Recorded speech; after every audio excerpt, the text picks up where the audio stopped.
to President Biden and former Democrat Karoline Jean-Pierre does not mince words in her new memoir, Independent, a look inside a broken White House, outside the party lines. Please welcome back Karoline Jean-Pierre.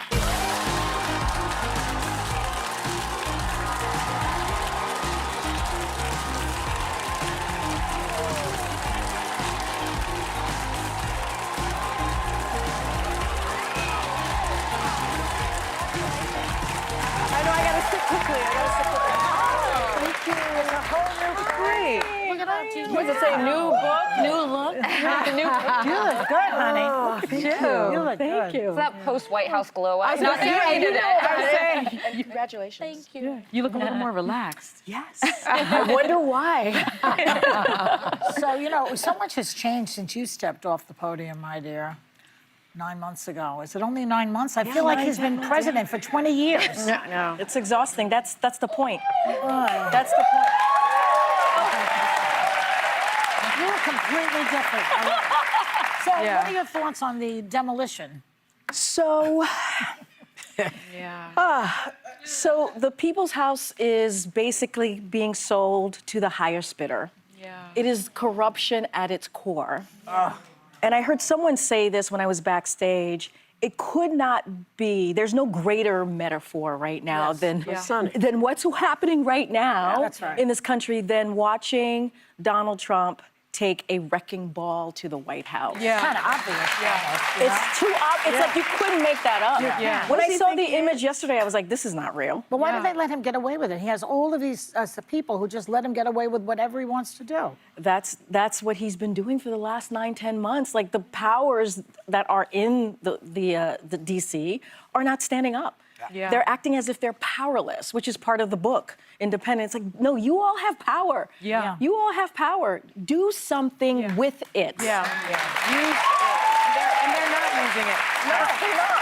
As Joyce said, much has changed since you were Madam Press Secretary, because Karoline Leavitt is Trump's press secretary. She's getting condemnation really all around the world after some controversial comments about the Democratic Party. We have a clip. The Democrat Party's main constituency are made up of Hamas terrorists, illegal aliens, and violent criminals. Okay, and then yesterday, get that, then yesterday, she posted a private message of a White House correspondent asking her who suggested Budapest for a planned meeting between Trump and Putin, to which Leavitt replied, "Your mom did." Like making a your mama joke. Your mama, like that. You have any advice for the current press secretary as to the decorum of that position? You know, I have so many thoughts there. I do want to say something to the first clip that you all just showed, which is hearing that it's deplorable. And I'm using that word on purpose.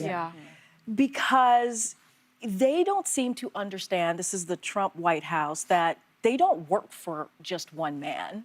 They work for the American people. It is about coming together about a common good. The White House press secretary is not about doing online trolling. It is not. It is an honor and a privilege to have that job and to speak on behalf of the most powerful person in the world. And there is a level of respect for the freedom of the press.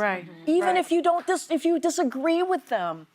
And that is what that whole back and forth, when you see in the press briefing room, is about. It shows that we believe in democracy. It shows the world, not just here, but the world. That the press is going to do what they need to do to hold us accountable, and we're going to do what we need to do to communicate to the American people about what we're doing. So should she just stop? Look, I just feel like it is not appropriate to do online trolling and attack people in that way. It doesn't help with the partisanship that we're seeing right now. And also, that is not what the White House is supposed to be about. It's supposed to be about every American person, every voter, every citizen, everyone that lives in this country and participates. I think she should grow up, but that's just me. Using on purpose the word deplorable is interesting, because I remember the outrage when it was said, and in context, it was to a small group of people that were deplorable on one side. he's using it for anyone that's against him. Exactly. So now you're talking about everyone that comes out to march. So I appreciate the word. But this summer, you caused quite the controversy when you decided that you were no longer part of the Democratic Party. You became an independent. And you write, a big reason you left the party revolves around what you call the party's betrayal that led to President Biden's dropping out of the election. You write, I no longer want to be officially affiliated with a party whose leadership has been so incredibly disappointing in the way it treated Biden.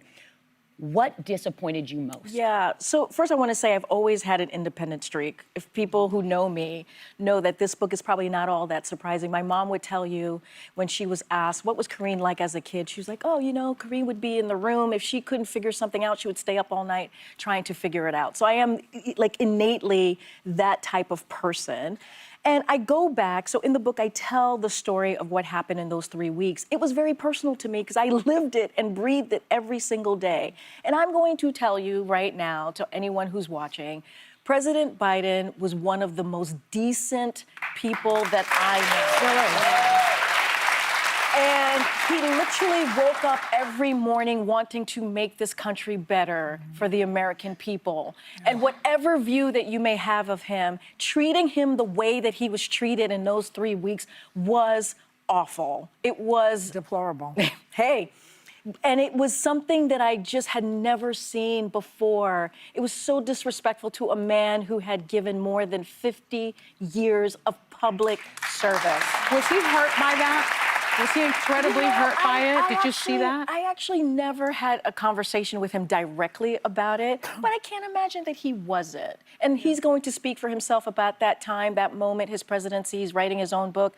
I'm just speaking from myself. Yeah. And I saw it. I lived it. I breathed it. And it was something that I just could not understand. Why would they do it this way? Yeah, publicly. Publicly, in a humiliating way. Yes, And we nobody's asked that talking question about this also one. on this show. We did. We asked Yeah. that question because it seemed Cruel. like why are you doing it? That you couldn't do this behind you had to drag us all in here. All of us. It was crazy.